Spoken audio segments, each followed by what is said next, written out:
Hello, everyone, and thank you so much for joining me for another episode of the New Construction Marketing Podcast. I'm your host, Anya Chrysanthon, and I am very excited to introduce our guest for today. His name is Rick Mulready, and he is a Facebook genius. So I thought it would be a really awesome to have Rick on the show today because Facebook is obviously still a dominant platform for advertising. And so I wanted to share some strategies with you that you can implement day to day to drive more traffic to your open houses. So welcome to the show, Rick. Thank you so much for being here today. Thanks for having me. That's pretty big introduction for me to live up to. You are the, when I think about Facebook, I mean, it's Rick Mulready. So thank you. I appreciate that. But if you don't mind actually giving our listeners a quick background on you, who you are, what you do.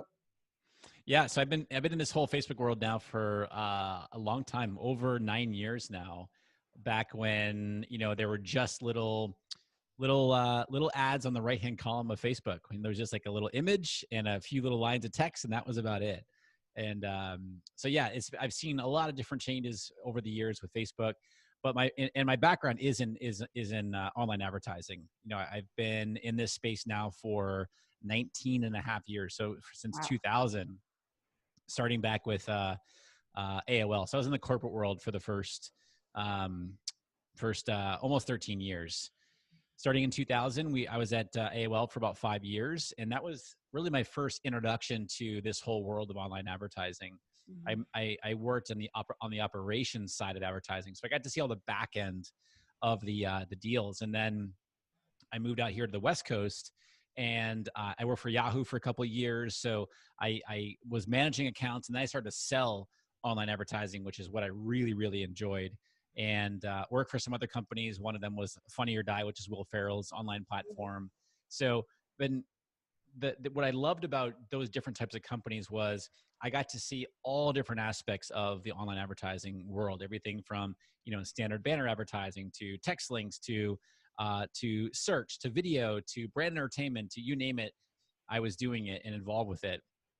And then in 2010, I got really interested in Facebook because I was seeing the opportunity that existed for businesses that weren't able to, from a financial standpoint, advertise on these big platforms like an AOL or Yahoo or whatever. Mm-hmm. And so I was very intrigued by what I was seeing going on Facebook at the time, and the ability that small businesses had to build their brand, to build their influence, to build their, to advertise on the platform for a very, for reasonable costs and so forth. Mm-hmm. And of course, this is back when they could, you could build a page and everybody saw your content. Very, very different now. But anyway, so yeah, I've been doing it a long time, and for the past 5 years, have really been growing this business where I teach Facebook ads to online entrepreneurs, and I have the podcast, the Art of Paid Traffic. We do live events, we do coaching, and it's a lot of fun because, I think what gets lost when it comes to Facebook ads a lot is Facebook ads are an integral part of your business, but then once you dial in your ads, then it introduces a whole other host of things in your business, right? Like, okay, how do I start scaling my business? How do I, start growing my team so that I can manage all of this? What does it mean to sell X, Y, or Z because of the efforts I'm making with Facebook ads? So I love it. And I love how the big part of growing a business and allowing you to have a bigger impact, and reach more people and help more people. And that's what it really allows you to do. Yeah. And I am in one of your courses of Facebook Advantage. Mm-hmm. And so definitely can attest to how easy you make it. It's just like follow right through, click here, mm-hmm. click there. So you don't have to be a tech genius to figure it out. And it's really, when you think about Facebook advertising, I think most people who are not familiar with it just think, you can see that boost button, but there's so much more that we can do with it. So let's talk specifically about realtors / new home salespeople. So mm-hmm. our goal is to really drive traffic to our model home. So what can we do to accomplish that? And I guess let's start with some basics. If we have a Facebook page, So let's get, so Facebook profile versus Facebook page. So do we need to have Facebook page in order to? Yeah, in order to advertise, you need a Facebook page. So just a quick distinction between the two. The profile is your personal profile. So my Rick Mulready page, or excuse me, my Rick Mulready profile, that's like my personal stuff, and then my Rick Mulready page is my business side. So you do need the page, the business side of your business, so that you can advertise, right? So as a if you're selling the new model home salesperson, this, you have to think of yourself, if you're not already, especially from a marketing standpoint, you got to think yourself as a realtor, right? Does your audience here consider themselves a realtor, or might they think that that's a stretch? Because when I think about the new home salesperson, I absolutely suggest following the same types of strategies that I would give to a realtor.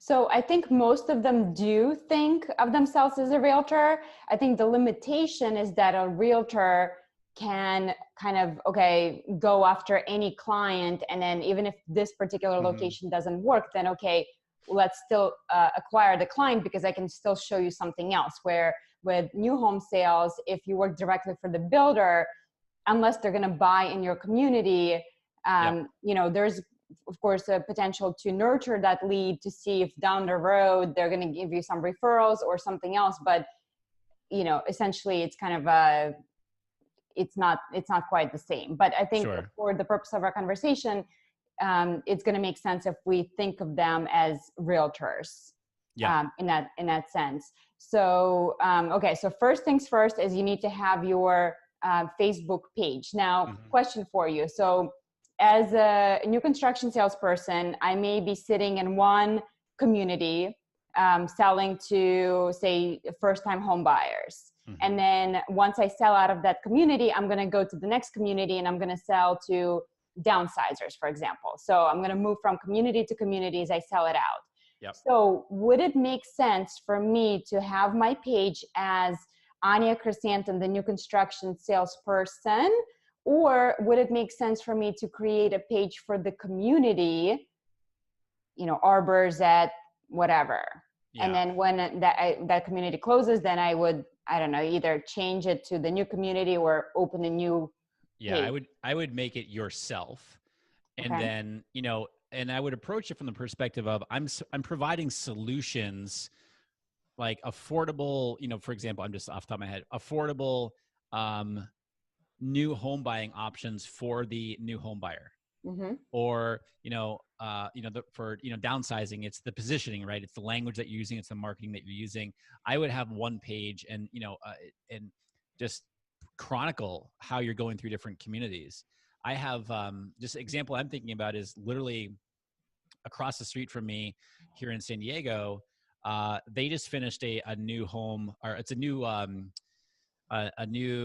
what do you call it, like a townhouse row, I guess. There's like there's like 6 or 7 of them. I think it's 7 of them.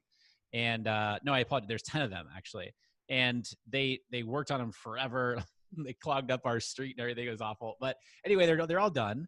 And the new home salesperson is sitting in there. We've gone over a couple of times just to kind of check them out. But if I were that person, the way that I'd be approaching that is, so we are in the Hillcrest neighborhood, and the Hillcrest neighborhood here in San Diego is super vibrant. It's got a bunch of shops and shopping and restaurants and coffee shops, and we are a block from Balboa Park, and there's all kinds of things that are going to be appealing to the type of audience that they want to attract, right? And we looked at, or we had a conversation with that seller, and there was another building across from the park, probably down about, I don't know, less than a mile away from us, who that building went on the market at the same time. And the building across from us was having some problems. They're still selling. So I think they're having some problems selling because they've been selling now for 8 months now.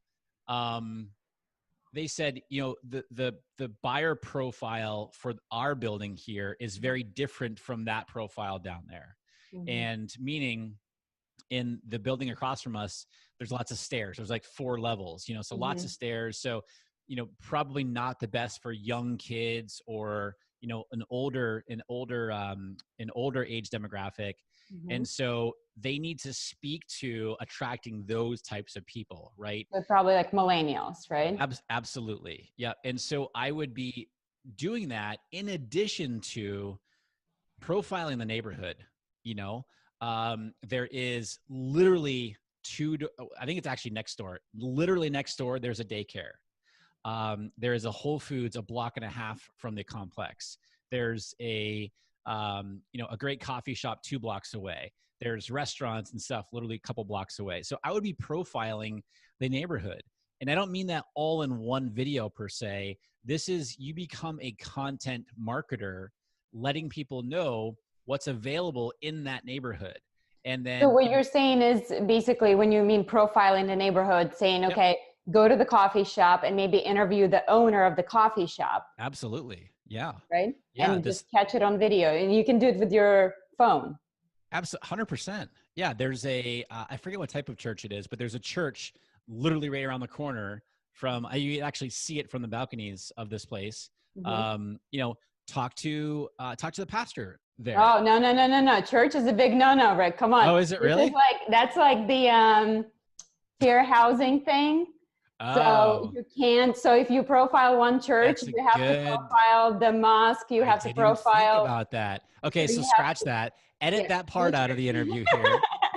But no, the point is, like, go talk to people in the neighborhood, right? Yep. You know, talk to people at the local schools and profile the local parks, and, you know, let people know, give people a flavor for what is in the neighborhood there. And obviously you're giving them the opportunity of like showcasing the home, right? So I'd be doing Facebook Lives, for example, showing the house, profiling the different levels and the different features and options and stuff that they can get, and so forth. And, you know, again, I don't want to go down this rabbit hole too much, but messenger marketing can be very effective for, you know, whether it's real estate or, you know, a new build salesperson. And for those of us who are not familiar with messenger marketing, can you elaborate a little bit more? It's basically, you can run an ad that when people click on the ad, it opens up Facebook Messenger with like a little box that allows you to, you know, you're basically texting with them. You're basically messaging with them, having a one-to-one conversation with people. And yeah, I have a student, for example, who just did this recently, working with a realtor, and they paid, I want to say, $1 per messenger conversation. I forget how many. I think they spent like, I don't know, $600 or something like that, and they sold a $600,000 home within like a week or so. You know, it's because of they're adding value. They're having this one-to-one conversation. But, you know, going back to what we're talking about, when you approach it from, you know, from a content perspective, profiling what the opportunity is for where the home is, you're going to separate yourself from so many other realtors, because other realtors don't want to do that work. I know I'm using the word realtor, you know, loosely here. But if, you know, and again, you nailed it, Anya. It's like, grab your phone and go start recording. This is not like hire a production crew and all that stuff. Like, don't overthink it, you know, just yeah, you're going out to lunch to that place probably anyway. So take some pictures, do a quick video. And that's really, really easy to post on your page. And then how do you get the word out? Because obviously it seems that there's not as much traction on Facebook anymore, right? So unless you're paying for it, or what are some of the techniques that we can use to help us? Yeah, you are gonna want to. There's, you know, the reach, organic reach, right, for people who are you know, fans of your page. That's going to be very low. But when you leverage Facebook advertising and you don't need to spend a lot of money, let's just say we're gonna spend $10 a day, as an example. You can target geographically, right? You can target people who have an interest in, you know, Zillow or Realtor.com. You know, you used to be able to target people who have an interest in, you know, like they removed a lot of They really did. They screwed us over. When I was selling at a community, I literally I noticed that I had a lot of doctors coming in, and I just like zoomed in on this one hospital, and I was like, I could target by income, by education level. Like, I mean, I could get so down to my perfect person, and it worked like bangbusters, you know. And now it's like they removed all this stuff. So now, well, you can still target by job title, but yeah, they did remove some stuff. And so that's another perfect example. Like, you know, the houses I'm referring to in my neighborhood, I think they're in the 800K to a million-ish range. Mhm. Right? So you could you could target doctors, Mhm. because like Scripps Hospital group is huge here in San Diego, and there's a couple of different hospitals in my area. You could target doctors who work at those, you know, locations. It's not, yes, they did remove some targeting options a little while ago, but you can still get very targeted there. And you can also just, again, like going back, you can keep it very general and broadly target a geographic region. No, you can't do household income anymore, which I wouldn't even recommend you do it if you could do it. But you could target, you know, just as an example, um, making some assumptions, probably people shopping at Whole Foods are Mhm. a little bit on, you know, the higher income Right. side, right? So I could target people in a certain area who have an interest in Whole Foods, for example, and, you know, and put that new home in front of them. Yep, absolutely. Open house this weekend, here are the hours. That's a very simplistic, you know, way and strategy to think about it.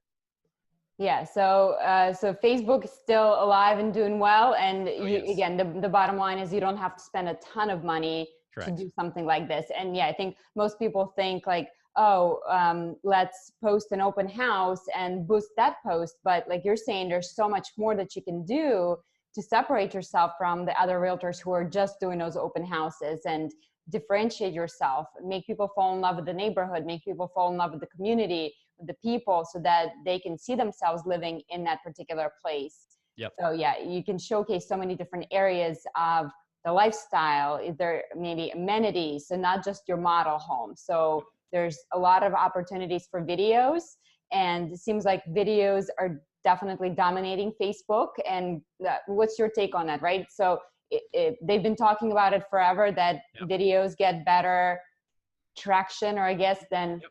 Mm-hmm. pictures. Is that still the case? Do Yeah. you still Yeah, recommend videos over pictures? I do, but you know, because I mean on a few different levels, but that's not, what I'm not saying is don't test images. I'm not saying that at all. Mm-hmm. You know, when it comes to Facebook, when it comes to any kind of marketing, right? This is all about testing different things. You know, just like if you put an ad in, I don't know, the local weekly, you know, the weekly mailer or whatever, if that's not working, you test something else, right? Facebook is no different here. And Yeah, so, except it's going to give you almost instant feedback, right? yeah, 100%. Absolutely. You're going to know whether it's working very, very quickly or not. So yeah, I still definitely recommend starting off with, you know, if you can do video, get video out there. Try to keep the videos on the shorter side if you can. But Mm-hmm. again, it's not to say, I don't mean to sound flip-floppy here, but like if you do a longer video, let's just say you do a 5 to 10 minute, you know, tour of the house or something like that. Cool. That's awesome. Right. We have to remember how people are consuming content on Facebook, right? They're generally in line, you know, at a store or Starbucks or whatever, and they're flipping through, and you got to catch their attention very quickly. So if you can, try to tend to keep those videos on the shorter side. But again, the video needs to be as long as it needs to be in order to whatever you're trying to accomplish there. So video is great. Facebook Live makes it very easy to get on and start doing video. And I would also do, you know, talking about content before, I'd also really focus on, you know, the benefits of, you know, new home buying Mm-hmm. versus buying something that's existing, right? Yep. And, you know, and also giving tips and stuff, and showcasing little things that make a difference. You know, another example of my wife and I looked at a new home. It's actually by the same builder, like 4 blocks over from where we are. And this was a 5 townhome. I don't know what you call it. There was 5 townhomes next to each other Mm-hmm. and row. And, you know, when he brought us down to show us the garage and stuff like that, one thing he pointed out to us, and this might be like totally common for you, but wasn't for us. I thought it was very interesting, but he showed us like a 6-inch gap between the side of the house and the next house, right? And you couldn't see it because it was covered up, but he was explaining what that was. And he said, this is good for many different reasons, like fire hazard, Firewall. Yep. sound. All I was like, oh, that's brilliant. Like, I didn't even think about that. That is one thing that, like, an option or a feature that you might want to profile, like just little, little stuff like that. I think people find really interesting. Yeah, so you guys, next time your project manager takes your customer on a walk through the home, just grab your phone, come along and catch a couple of those moments when he's explaining things about the home, because to us, it seems so mundane almost. Like, it's not spectacular. It's like, yeah, it's a firewall. But to somebody who's not familiar with that and maybe used to living in an older home, that's like, whoa, that's mind blowing. If my house catches on fire, I have several hours to get my stuff out because that firewall is going to stand for X amount of hours. So little things like that. And then, like you said, maybe even tips on home maintenance, right? How to take care of the home, how to preserve the value of your home, how to change that filter. So you can do a lot of little videos that add value that people will watch, and that'll kind of help you establish your brand as a salesperson, and so that people will follow you no matter which community you go into.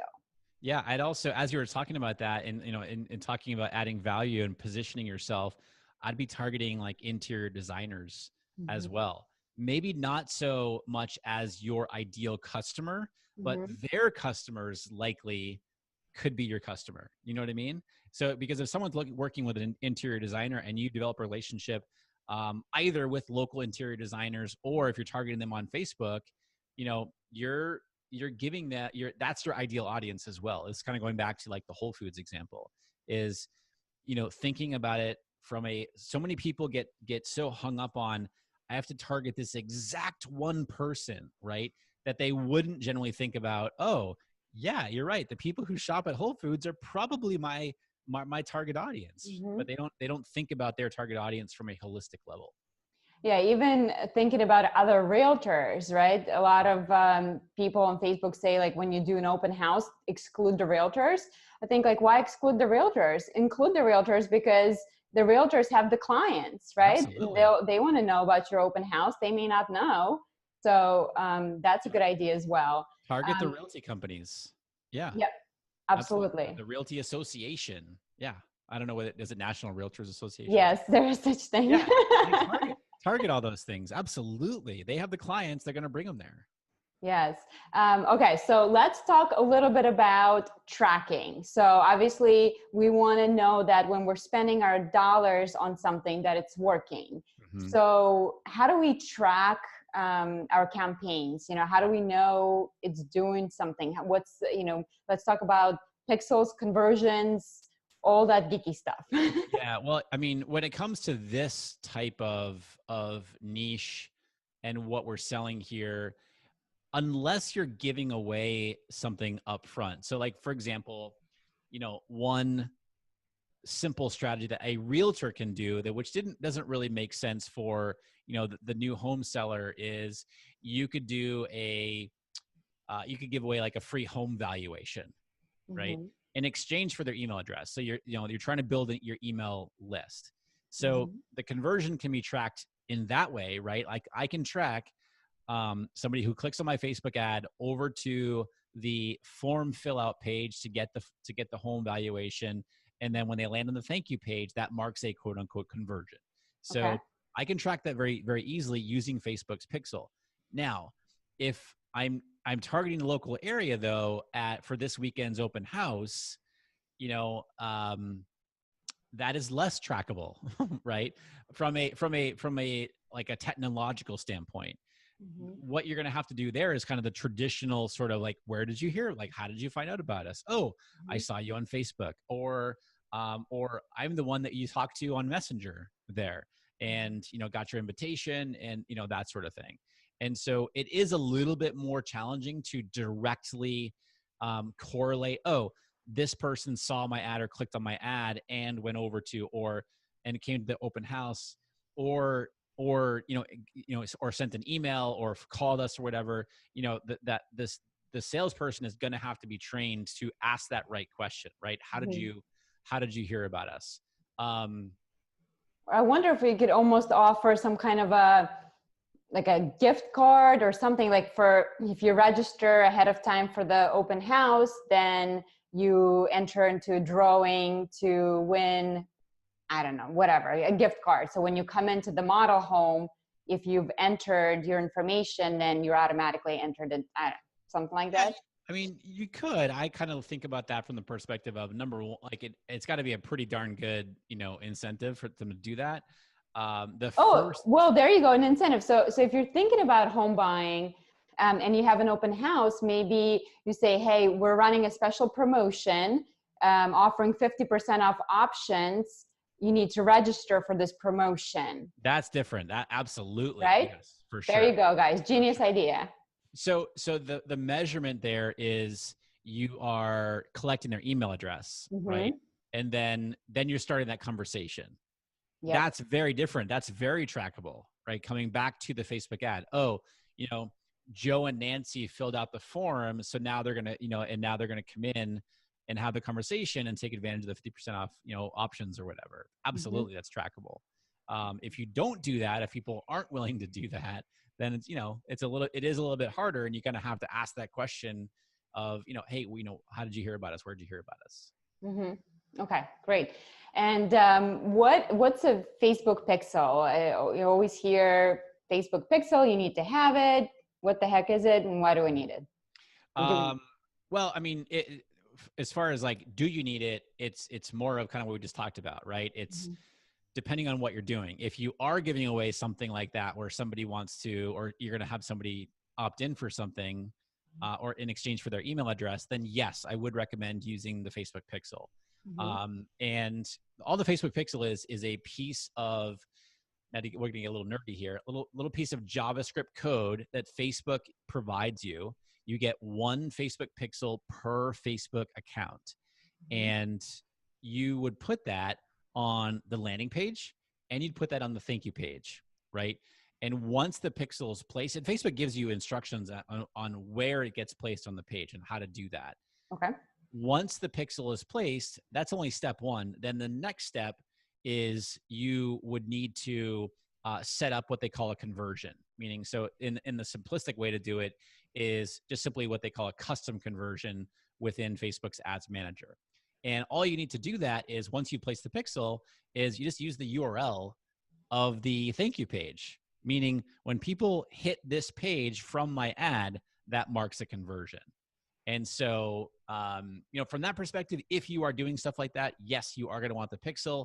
If you're not going to use, if you're just going to be, doing the content marketing and the, the open house, that sort of thing, you don't need the pixel. You can keep it super simple and just target. If you're doing video, and, again, this is opening up a whole other can of worms here, but if you're doing video, you can build what they call engagement audiences of people based on, how long they watch your video. So if you have a 10-minute, tour of the home, and somebody watches 9 minutes of that video, it's a pretty engaged person, right? And so I want to retarget. I want to build an audience of those people watching that much of the video, so that I can retarget them with that open house, or with that, hey, here's 50% off the options, because that because they've shown so much interest in, based on how long they watch the video.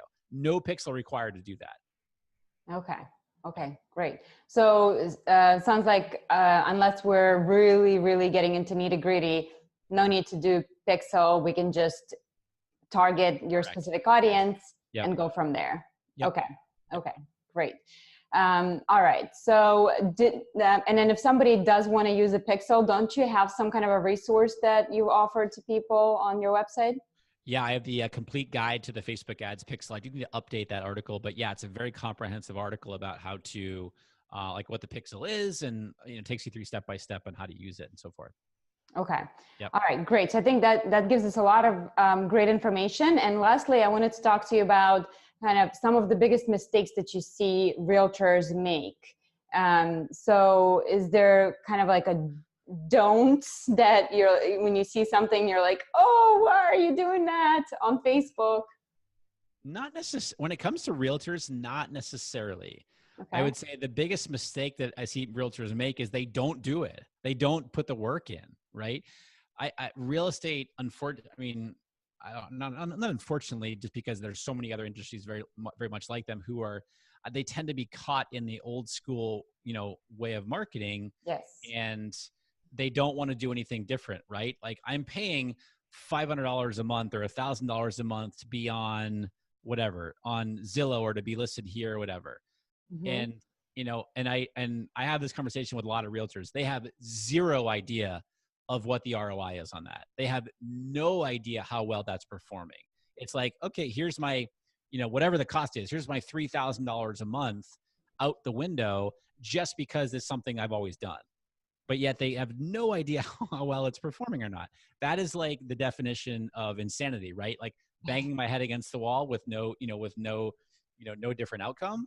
Mm-hmm. And so that's the biggest mistake, is they don't do it, right? And then if they do it, they only focus on one strategy. It's like, here's the open house this weekend, Mm-hmm. right? And I think, I mean, yes, that obviously we've been talking about that today. That's effective, but I think that that's also a lazy approach if they don't also go that content marketing route that I talked about before, Mm-hmm. where you're positioning yourself as the go-to resource. So if you're that new home seller in my neighborhood and you want to be attracting the millennials, show them the types of things in that neighborhood that are going to appeal to them, right? In addition to the house. Like, there's a park, like Balboa Park in San Diego, amazing park that is less like a half mile away. And there's all these restaurants and bars and coffee shops and all. Like, that's the work that most realtors don't want to do. But yet that can position yourself very, very quickly as the go-to, home seller in that area. Yeah, and guys, there's been a lot of studies, especially in millennials, that for them, when they're looking to purchase a home, they value the community more so than the actual home itself. So they want to live in a community with like-minded people. So if you can appeal to them and say, "Hey, look, these are the buyers," or these are the people who live in this community, and here's the different things to do here, that could be a really effective strategy. But speaking of millennials, are they on Facebook? Yeah. I Yeah. mean, yes, they're on Facebook, they're on Instagram. Instagram. So that's a good thing, is it's transferable, right? You can run an Absolutely. ad on Facebook and have it run on Instagram. So that Yep. probably is an effective way to do it. Yep. Yep. Yeah. And I find it too. And granted, it's not for everyone, but it's very difficult to find, industries that Facebook and Instagram are not right for.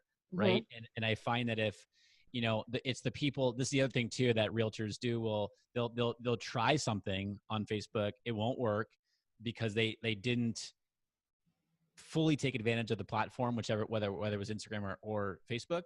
And then it's like, oh, these platforms don't work, and they give up, right? That's another big mistake. And so, yeah, your audience is on one of those platforms for sure. Yep, absolutely. So just testing it out, trying new things. I personally have tried the messaging advertising. So far, for some reason, I had a lot of renters reach out to me, not buyers, but at least I know that it was working. So Yeah. hopefully I'll have some buyers as well from that strategy. But at least I tried it. Now I know maybe I can tweak my ad somehow to appeal to a home sellers potentially through messaging. So Absolutely. well, Rick, thank you so much for being on today. I really appreciate your time. I know you're super busy. And if somebody wanted to learn more from you, if they wanted to take one of your courses, how do we connect with you? Where do we find more information? I appreciate that. And thanks for having me on it. This has been a lot of fun. I love geeking out about this stuff. Well, first, the Art of Paid Traffic podcast. We do two episodes a week, totally free. So since you're listening to a podcast right now, we cover all different types of topics when it comes to Facebook ads and leveraging online marketing platforms to sell more stuff and reach more people. So the art of paid traffic, and also my website, rickmulready.com, and you can find all kinds of information there about programs and so forth. And yeah, thank you so much. Absolutely. And I'll link all the information to the show notes. It's going to be under aniakristyantin.com/040. So thank you again, Rick, for being here today. I appreciate your time, and I hope we'll get to chat again soon. Absolutely. Thanks again for having me. Bye.